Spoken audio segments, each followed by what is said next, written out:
Hi there folks, my name's Nova24 and welcome to another little review of an X-Plane 11 product. So today we are going to be taking up for a test flight the recently released Just Flight Cessna 152. Now, first off, before we get too far into this review, I do want to say thank you very much to the wonderful team over at Just Flight for providing me with the review copy of this aircraft today.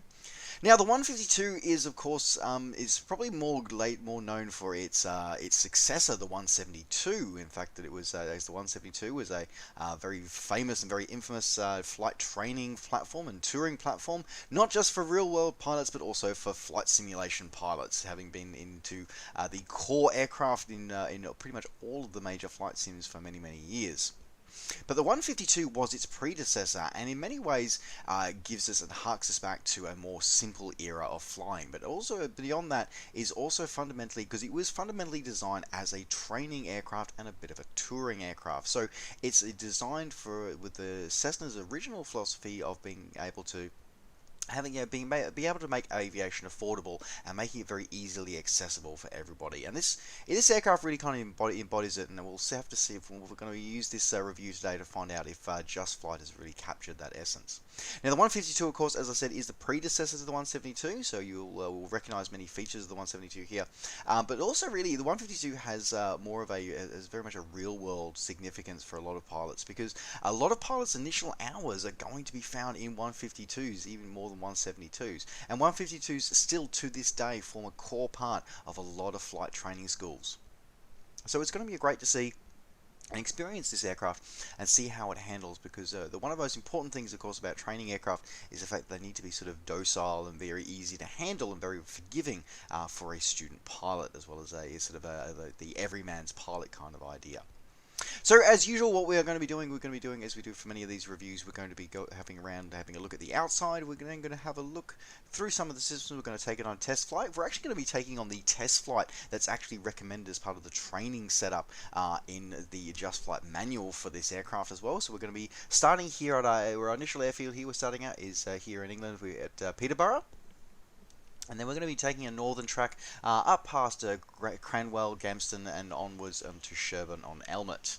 So we're going to be during that one, give me a chance to show off some of the radio navigation systems that are modelled in the aircraft and how they're modelled in the sim as well.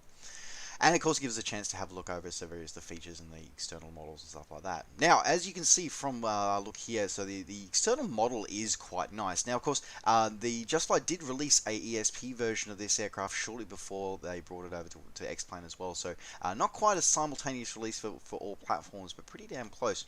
And this 3D model from looking here is beautifully well done. Right down to the actual these beautiful tie-down straps and everything to make it secure and stuff like that. So it's a really, really nice setup, and as I said, the model is pretty damn outstanding. It really is. Not a lot of options sort of in terms of the model and stuff like that. It's just in the one model with about 5 color schemes are included for this one. It gives you some options there. Now, as we've come to expect with a lot of Just Flight aircraft, both in whether it be in the ESP platform or in the X-Plane platform, is that we have this little pop-out window on the side here. I don't know what they call it, but it's sort of a Just Flight sort of pop-out window there. Now, this gives us a few different options that we can go through, many that we can manipulate within the aircraft itself and some that we can't. Now, as you can see here, we've got our pilot door open here, but you can also open up which you can open and close from inside the sim. You can also open and close the passenger door or the pilot's door from the little menu here as well. And going through and having a look at some of the options here, we've also got the ground service equipment, so the tie-down equipment all locked in here, which we can use this to disable it, or we can also use a notice inside the aircraft, which we'll do a little bit later on as well. Going through a couple of these ones, a couple of the more external ones. So this one here is controls in the ESP platforms is more of a slew mode, but here in X-Plane it triggers the default ground handling and pushback, which of course for this aircraft and this particular airport doesn't apply, so we're not going to bother with that one. This one here brings up the the X-Plane 11 logbook. This one here is a pretty important one, so it's a flight computer that you come in through here. gives you some information about your flight, your ground speed, and endurance and stuff like that as you actually fly and go through. So it gives you an idea of your fuel burn rates and things like that. So good to know.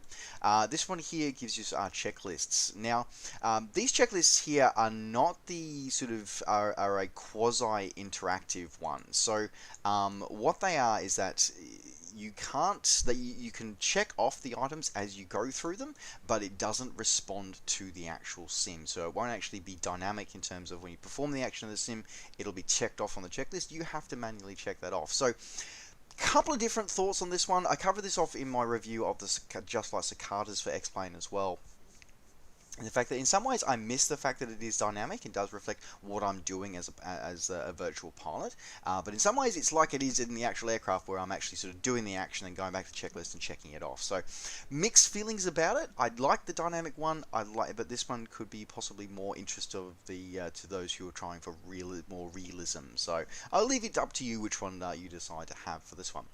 But it does go through and have a various different sets of checklists to go through as you check things off. You can actually go through and get all those through. So we'll put that one there from there. Right, okay. Beyond that as well, a quick button here, which you actually switch it between a cold and dark state and a powered up, ready to fly state. So one click of that will simply get your aircraft ready to fly. Beyond that, we also have a custom sound gauge. So there are some custom sounds integrated. There's a custom sound set for the Cessna, for the Lycoming engine that's included with this Cessna. And this gives you a separate sound control of some of the other features of the aircraft, including the sound of the volume of the fuel pumps, the volume of the radios, the environment, the user interface, and the avionics of the system as well. So this is the external from the core sim sounds. These are just for sims triggered by the actual aircraft itself. This one here is for your weight and balance, so you can actually sort of manipulate how much fuel is in your aircraft, weight and stuff like that. Again, same as I've discussed with the Cicadas, is not dynamically representative of the people that you see inside the aircraft once you're actually ready for flight. You can put 175 in here, but it won't actually make a difference at all. So, in fact, I can't seem to actually. So we've got. Doesn't actually change it. That is very interesting. There we go. So yes, so you can do that one. So yes, so for example, it will minimize because we're going to be flying without a passenger today. So just simply a simple mouse scroll will actually adjust your actual weights through there. So pretty simple, pretty easy to do. But as I said, it won't actually influence the appearance of a model in the sim. So mixed feelings about that one. Auto fuel switch is a bit redundant in this one because it has a single, because there are two tanks, but they all centrally drain, so you don't have to manually switch between the left and right tanks. So it's a bit sort of redundant in this sim, in this particular aircraft. This switches the gauge in the cockpit. Actually, we'll probably move these ones into the cockpit for the rest of these.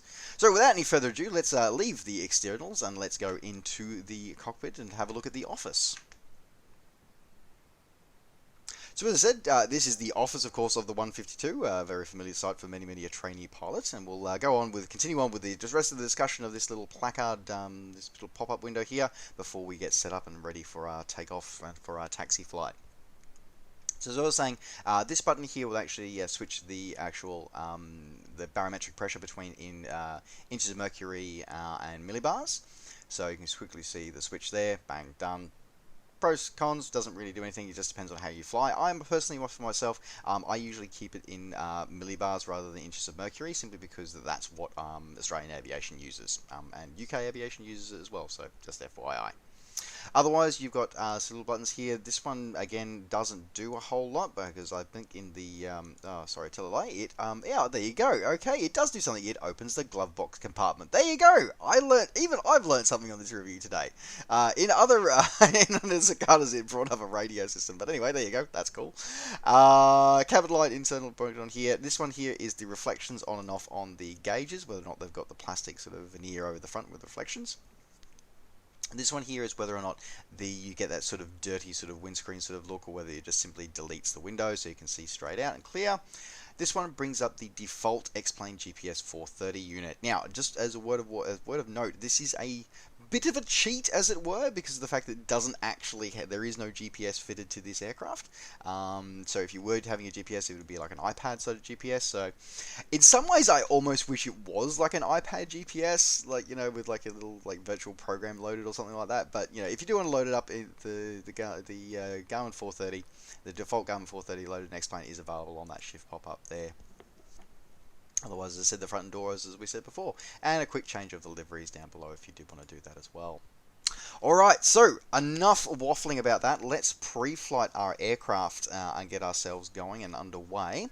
Now, speaking of, let's bring up our checklist. Alright, okay. Pre-flight checklist. Now, control lock removed. Now, this little, clicking the little control lock here will also remove all of the external tie-down equipment as well. So that's done. Now, what I'm going to do is I'm going to hide the yoke to make things a bit easier. Okay, now my parking brake is set. I'm going to close the door here. Alright, okay.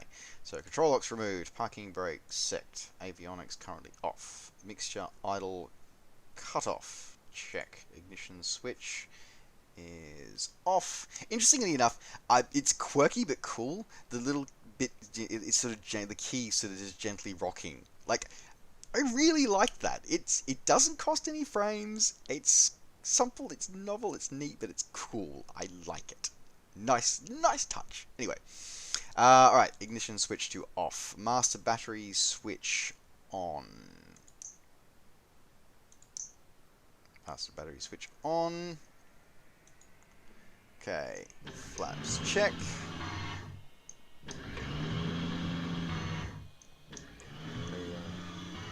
Clear movement. Okay. Fuel gauges, check quantity. About 50% fuel. Yep. Excellent. Battery master switch off. Okay. Fuel shutoff valve on. Now the fuel shutoff valve is an interesting little place. So it's actually here down the bottom here. So you've got to sort of turn the head around a bit. There you go. We'll turn that one to on. Alright, trim neutral, doors closed, flaps ailerons check, yeah, flaps ailerons checked, wingtips lights, yes, we checked that on the outside, tie downs removed, fuel tanks checked level. So a lot of these are going to be external checks that we don't have to do. Check level. Propeller check condition, landing light check condition. Done. Alright, on to our second. Okay, so parking brake is still set. Check. Circuit breakers are all in. Check.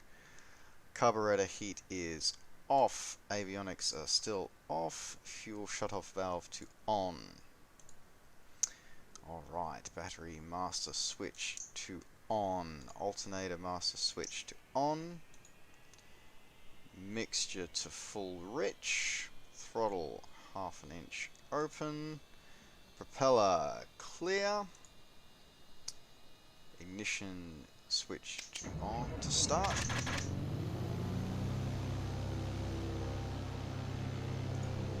Engine started. Engine switch to both. Idle. Move through the full range.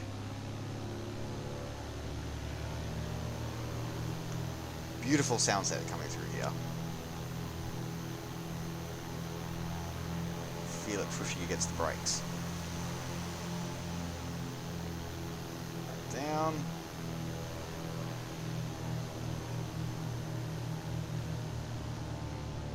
Alright. Back to idle, sitting around 800 RPM. Excellent. Engine start checklist complete. Now, it was not very good because actually I just noted that checklist there should actually be a section where you actually are supposed to turn your beacon light on before you actually trigger that. So that's very naughty of me. But we were going to set these rest of our lights on. Now, I'm going to check my trim. Takeoff trim check. Alright, let's So, as I said, we're going to start our little flight. We're going to head out today. So, as I said, we're heading north. We're heading north to Cranwell and then on to Gamston and then our final stop at Sherburn. Now, our first destination at Cranwell, sorry, our first overflight does not VI, it's old ADF NDB navigation. So, I've dialed in the frequency here, so 423 on the ADF. So we're going to have to wait till we're airborne. I know it's roughly, according to the sky vector, it's about 346 degrees magnetic I've got ahead. We'll go once we're airborne, well then it'll be a few miles before we actually pick up the signal. So we'll have to see how we go and hope for the best, and we'll capture it and have a look. So it'll be interesting capturing with this one. Interestingly enough, though, as a side note, the Just Flight manual says that you pick up the ADF as soon as you're airborne. You don't. Having done this test flight briefly before, you are quite a few miles north before you actually pick up the signal and can actually track it, so there you go. Alright, in other news, let us taxi to the runway and depart. Parking brake in. Alright. One thing as well that I noticed that is something that a lot of aircraft don't have is the fact that when the throttle is at idle, most aircraft will taxi. That their thrust to rate ratio is enough that even at idle, they will actually be able to sort of roll forward. And that's something that I did notice is actually done, is actually modelled here well in this Cessna. So well done for that, guys at Just Flight. Well done for that. We've got calm winds today. Beautiful summer day here in England.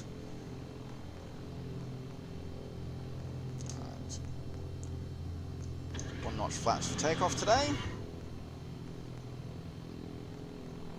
We're going to hold here.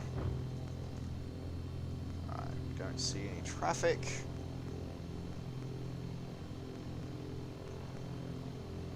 Taxi out.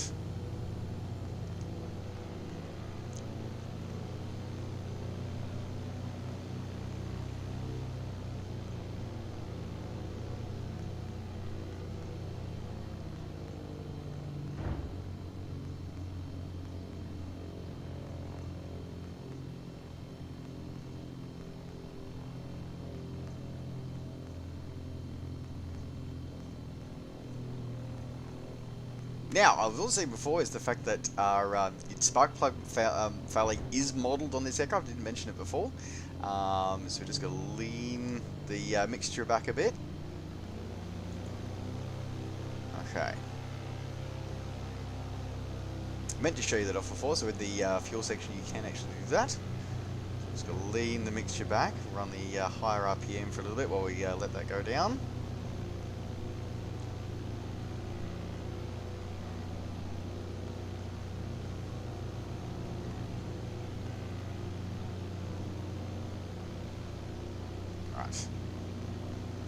Should be enough for get us there. Once we're airborne, it'll be a lot fine. Alright, reaching the mixture. Time for us to depart. Brakes off. Take off, roll.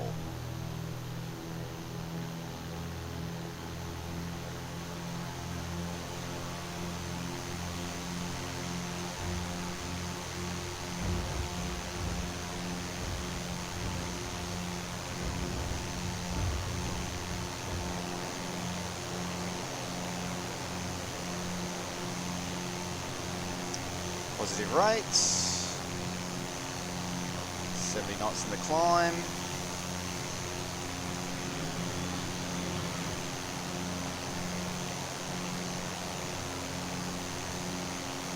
We'll be heading up to about 2,500 feet today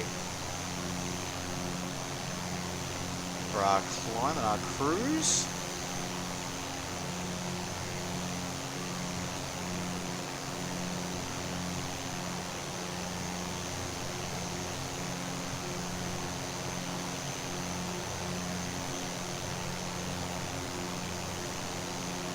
Turn our landing lights and taxi lights off.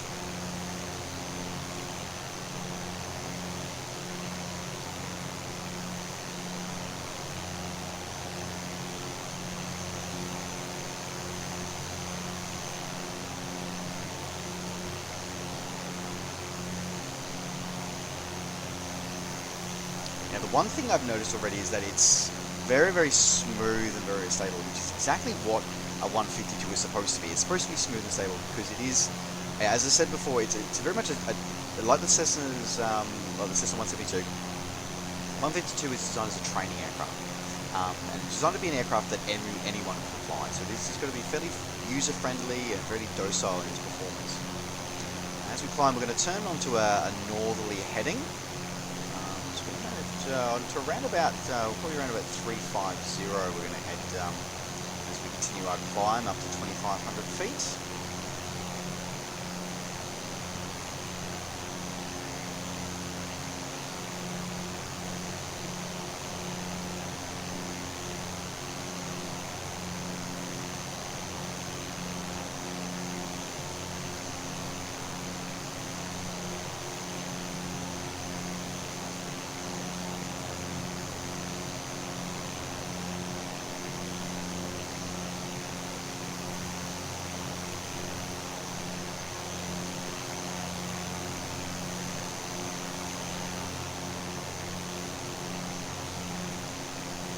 Now, the other thing that you'll notice is there is a distinct lack of modern conveniences. So I pointed out before that there was no GPS or anything like that in this aircraft, and that's very, very true. There's also none of those modern conveniences called autopilots.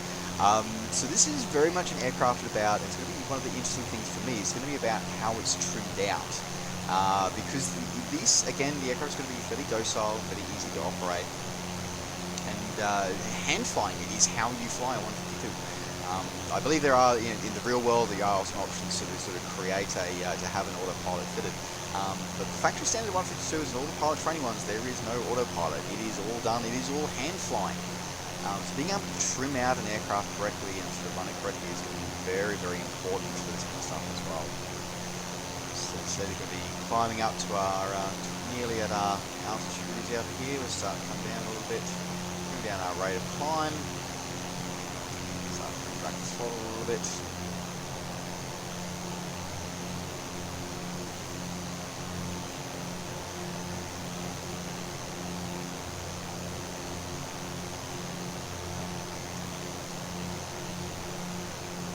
Okay, so we're going to level off at about 2,500 feet.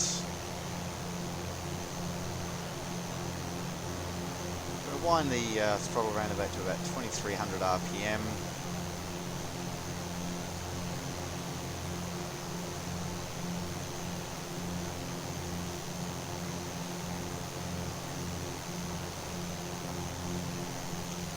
Mixture a little bit for our cruise.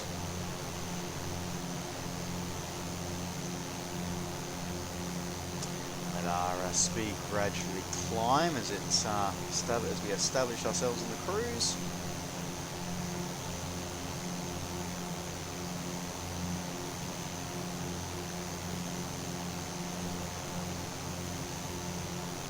And as I said, so far I'm very, very happy with the flight dynamics. The fact that it is that docile frame. It is that sort of docile, easy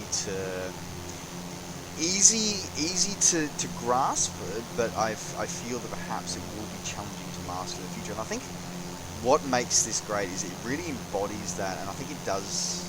And that was my big concern about the 152 here. Was going to be, is it actually going to embody that that sense of purpose that the 152 really, really fundamentally has, which is sort of pilot training.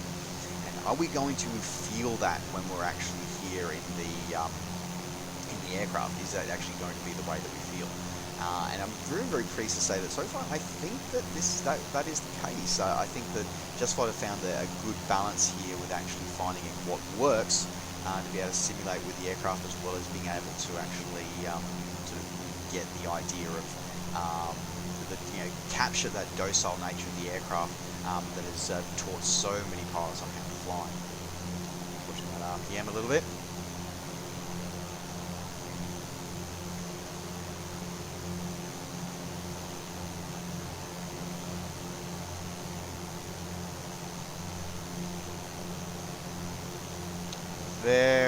So trimmed out, straight and level, hands off the controls.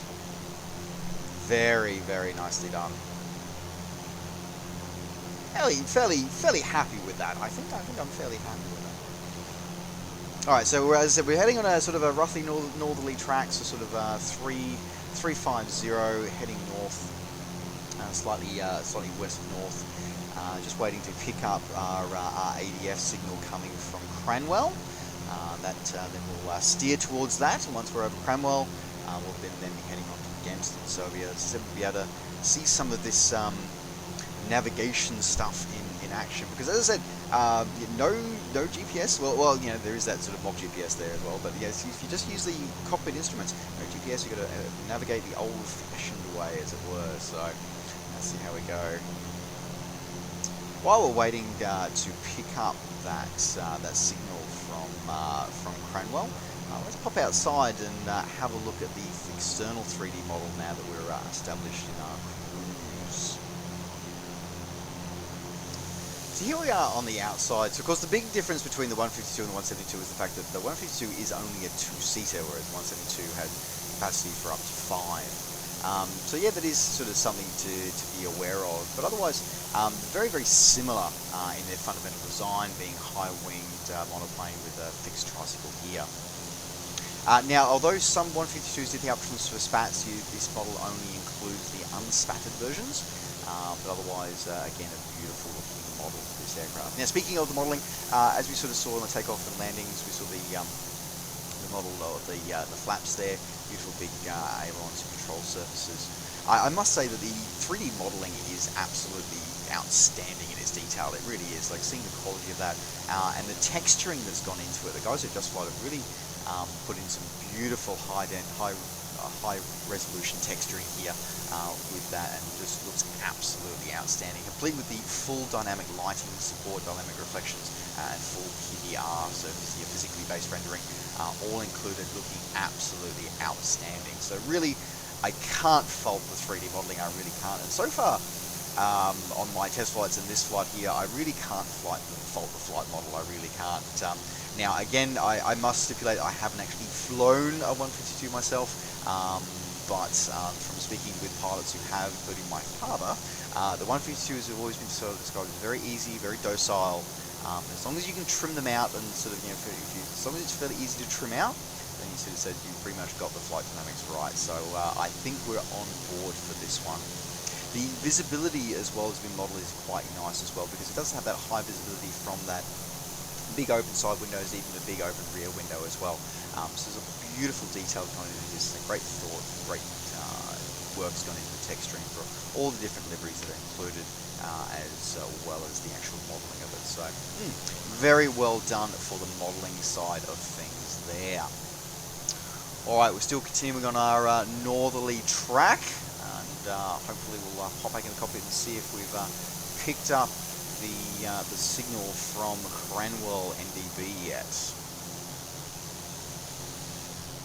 Alrighty, so we've picked up our NDB here, and we can see that we're probably, looks like probably a little west of our desired track. So the trick now, the joy of using NDBs now is that you place the heading, so we're going to move to a northerly heading. So we can see that I need to steer to around about, looks like about 020, I think. So we're going to turn the aircraft until the ADF needle points to the top.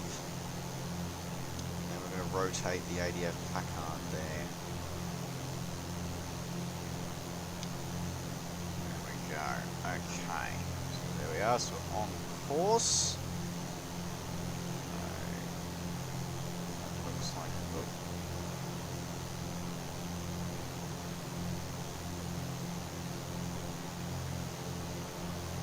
let's get the trimming right. There we are.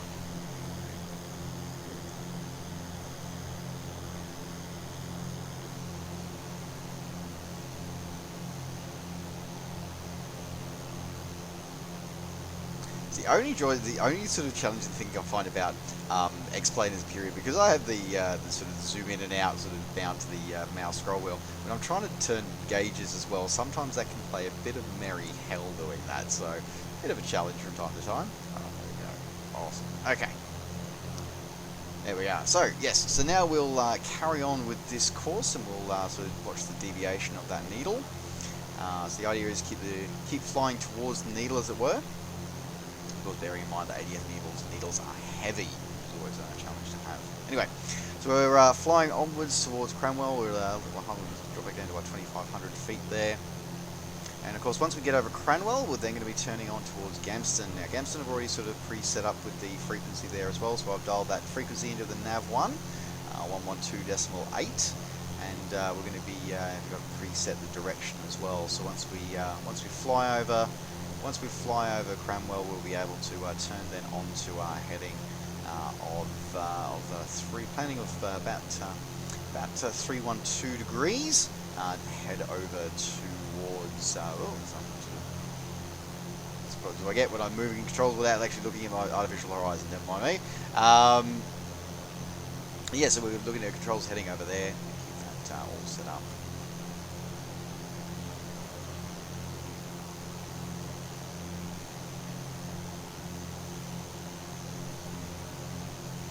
ADF navigation can be a bit of a weaving sort of thing, because you have to sort of weave, and you do have to actually weave. And I remember being taught that when I was first looking into my sort of first getting started with flying, that you do have to weave a little bit with ADF to get that sort of bearings right.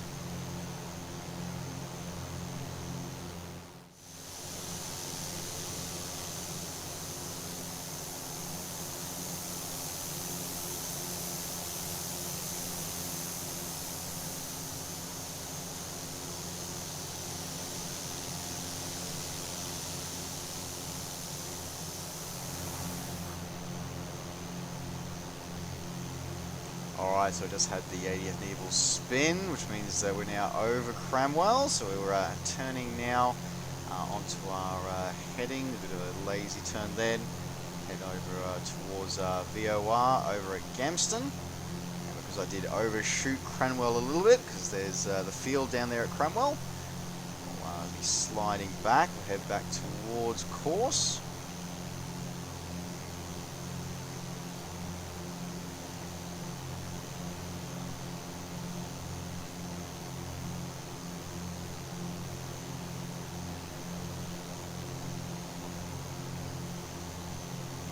Seeing it, there it is, coming back onto the needle there. Around.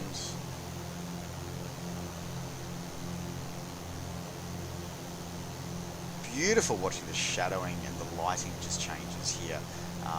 For this, it really is beautiful, it really is. A little bit too far on that one.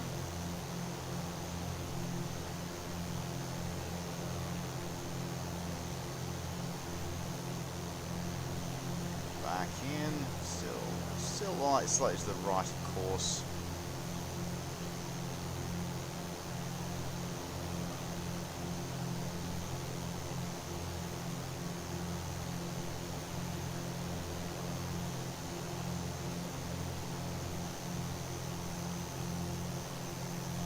Beautiful English countryside out the window there.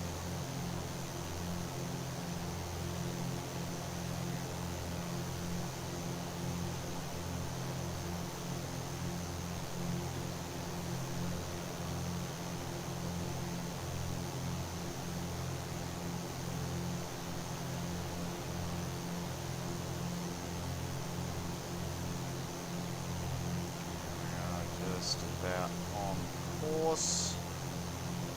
Now we turn back onto our heading. Around about 314 degrees.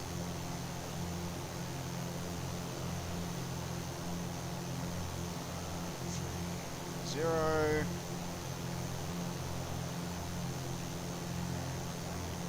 Just about perfect. Spot on. There we go. So now we've got a few miles to go before before we hit Gamston itself. Now what we'll be doing after Gamston, we're going to be turning towards Sherburn itself. Now Sherburn again also doesn't have a VOA, it's another NDB. Now it's fine, the frequency for its one is 323 kilohertz, I do believe. Let me just consult my my nav notes here. It is indeed 323 kilohertz, so we're going to preset our bearing there. So once it picks it up, we'll know which way to head. Now, interesting thing is you may have noticed there the ADF needle when it sort of detuned the one at Cranwell and actually sort of then stopped picking up a signal on the frequency. So it goes to that neutral position. So it's a neutral position for ADF NDB needles is actually the horizontal rather than up and down. It's actually horizontal. So if you ever see it in that position, so it's that's where it actually that's where it sort of rests when it doesn't actually have any reception. So yeah, interesting little tidbit for you for your aviation knowledge there today. Alright, so once again we're going to sort of leave this flight as we're establishing our cruise again. And we're going to, as we head towards Gamston on our next flight, on our next leg of our little VFR flight in the 152.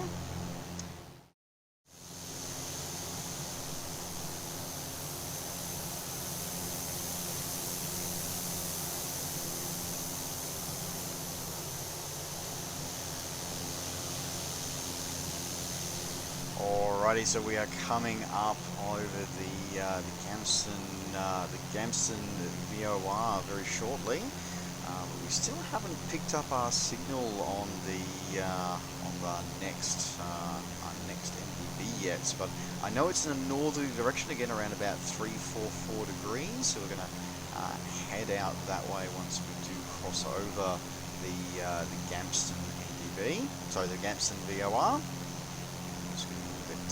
Wayward off to the left there while I talk about this.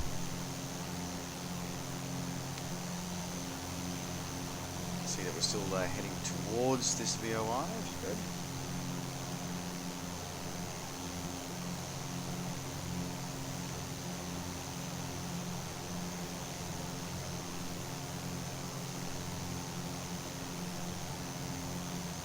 Probably the best weather the UK's ever seen, actually, I think, with this these reviews I'm doing here at the moment. No, that's a terrible joke, actually. There's a beautiful weather out there. You can see the airfield in front of us, so nearly over the Gamston VOR.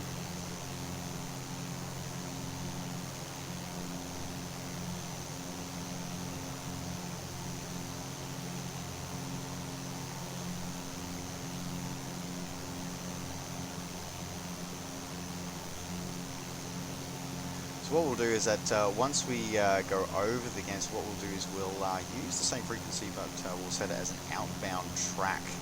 Is what we'll do is we'll set our track for 345 degrees.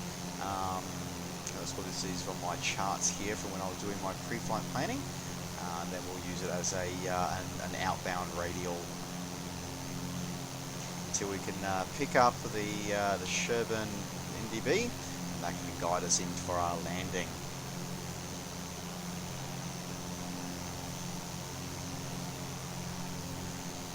A great chance to see how make sure the VORs and gauges are all modelled correctly in this actual in this 152 now.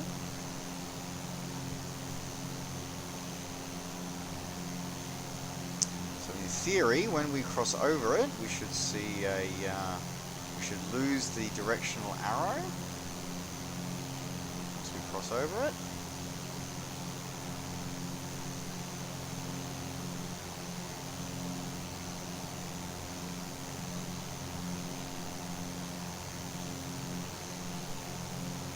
Deviation starting to increase very rapidly.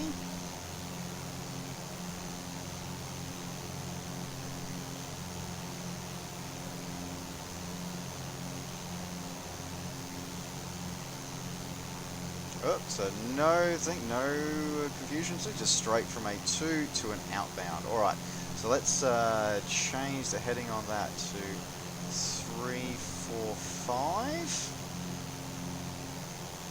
So that would be 3440, 345. Alright, so we're going to turn the aircraft to the right now, follow the needle as they taught me, or as they say in the flight training.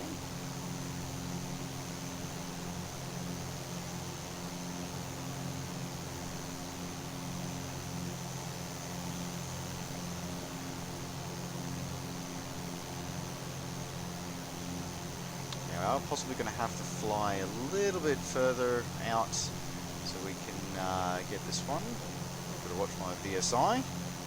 See it starting to straighten out already. Start heading back towards 345 on the compass. Let's go a little bit to the right. A little bit. Just check that compass is calibrated correctly. Yep.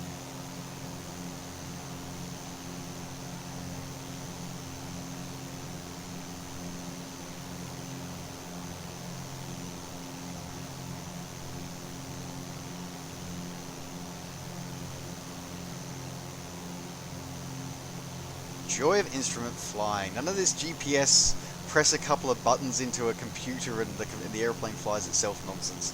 This is about hand flying. And you know what? That alone is going to make me say to everybody, go out and buy it, because this kind of hand flying is what, you know, a lot of the time it should be about. Just because you can press a couple of buttons in a flight computer, yeah, that, sorry, no. It's like, it is one form of flying, absolutely. But to get this kind of navigation, this kind of looking at the ground, you know, using these kind of navigation back to basic stuff, like this is flying. This is flying that I definitely really enjoy. And yes, I definitely think that Just Flight have captured this one very, very well.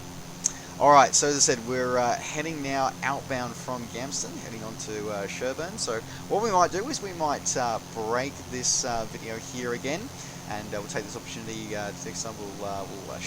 We know all the avionics work. We'll assume that it will pick up the Sherburne NDB fairly shortly, and it'll give us a chance again to once there to be able to we'll rejoin this flight as we come in for final approach and landing at Sherburne. Alrighty, so we've reached nearly reached our destination. We're just now commencing our descent. Throttling back, mixture rich. Our course will pretty much take us straight in for pretty much a straight into base, into our base leg for runway 28 today. So we've still got no wind. Just throttling back. So just do our checks there. So mixture rich, power as required. Carburetor heat we don't need to worry about at the moment. Excellent. Okay. Alright. Then we'll be aiming for 60-70 knots flaps up, and then flaps set as we come through. For airs trimming for 65 knots as we do execute our approach. See our runway there. A bit high. I think I left that descent a little late, I think. Landing lights just switched on. Switched as long as I started my descent.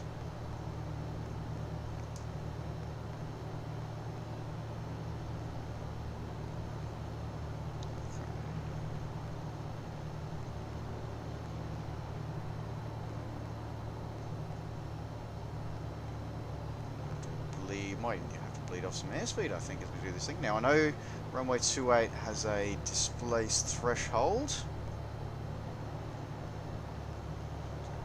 Right, turn here onto final. That first notch of flaps as we come around.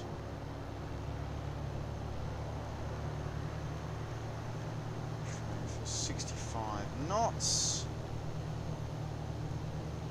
So yes, I can see the displaced threshold there.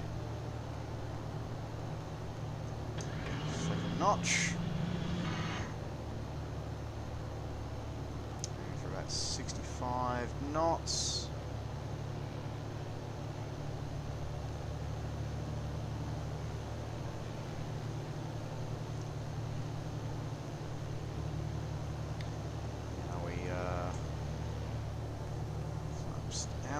Yep, everything checks out.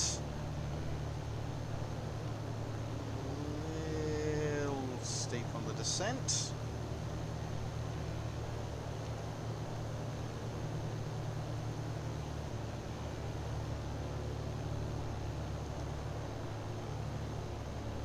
Okay, thanks for the notice of that. We're going to need to...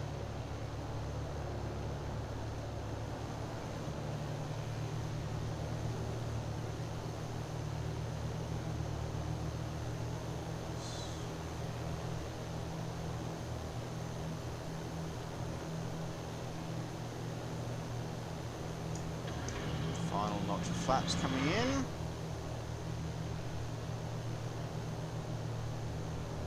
55 knots. Watching the displays threshold.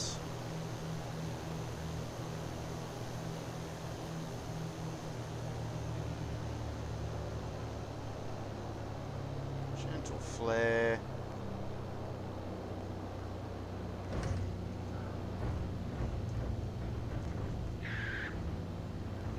Whoa, whoa. Oh. The brakes are a little the brakes are a little touchy on landing there.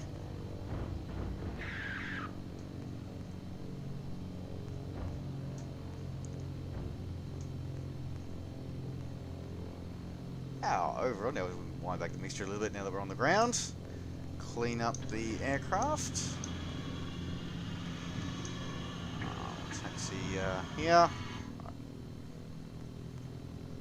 Those spark plugs really fouled up quite quickly. Now again, that's very interesting modelling they've got there. I'm not quite sure if they're supposed to foul that quickly or not. That's interesting. Could be to do with the ambient temperature, so it is a very interactive one, so there you go.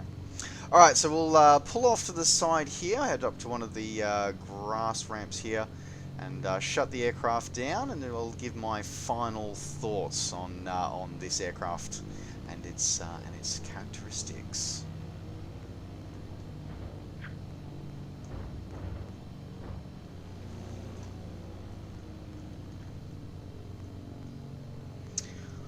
Alright, all parked up and ready to shut down.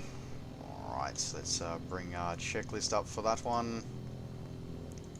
Alright, so flaps retracted, carburetor heat is off, we didn't use it, avionics off, off,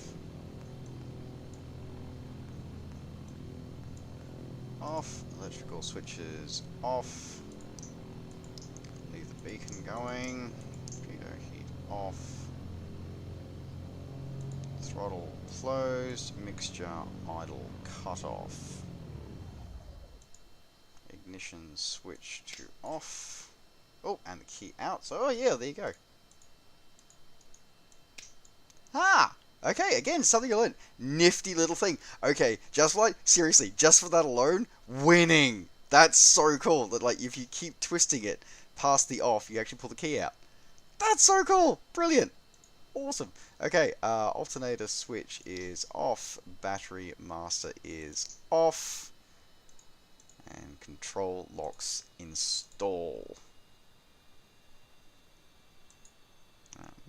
Okay, that one it's not letting me do. Interesting. Why is... Oh, one of those? One of those.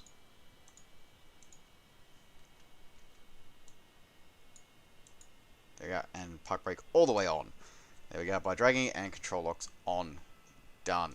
Excellent. Okay. Shutdown checks complete. Awesome.